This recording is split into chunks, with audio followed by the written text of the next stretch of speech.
We are making real progress here in Urban Upgrade in installing a digital living room in this condo. Our 42-inch plasma TV working great, our home theater in a box all configured. Now the next big decision that the homeowner has to make is they have to choose where their over-the-air HD is going to come from. They have to choose between satellite and cable service for their high-definition television coming into their system. Now we're going to make that decision next week when we talk to Frankie down at London Drugs. Now what the homeowners have decided is their gaming system, and they've chosen the PlayStation 3.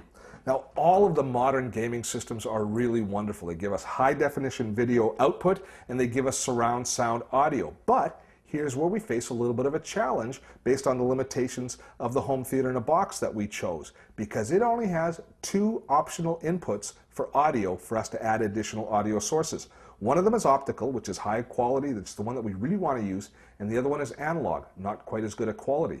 Now, normally I'd want to plug the gaming system into the optical audio input, but I want to reserve that for my television, for my over-the-air HD. So I'm going to have to use the analog input. Now, personally, I don't notice the difference. Real audiophiles do, but real audiophiles wouldn't have chosen our Blu-ray home theater in a box. Instead, they would have chosen to go component, and they would have added more pieces at a higher quality themselves. But so for us, we have a little bit of a limitation, but it's certainly one that we can work our way through.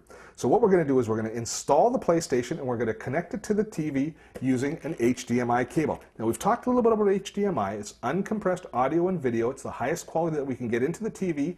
And when you go to purchase your system, they're going to give you some information about HDMI cables, telling you one is better than the other and why you should spend more. I'm not an expert on the topic, but Frankie is, and he explained to us why we chose the monster cables. Frankie, when you spec'd out my system, there was one thing that you're very specific on. Monster cables and monster cables only. But they're more expensive. I know they are, Steve. The reason why I did is because of its reliability, quality, and also the cable can be the weakest link in the whole system. So we've got a really quality front end with our DVD player, Blu-ray DVD player, 1080p TV. We want to make sure that the quality transfers right through. Now there's a whole bunch of different model numbers from 1000EX all the way down to 300s. That makes a difference too? It does, because the 850 and 1000 supports deep color, which your TV has.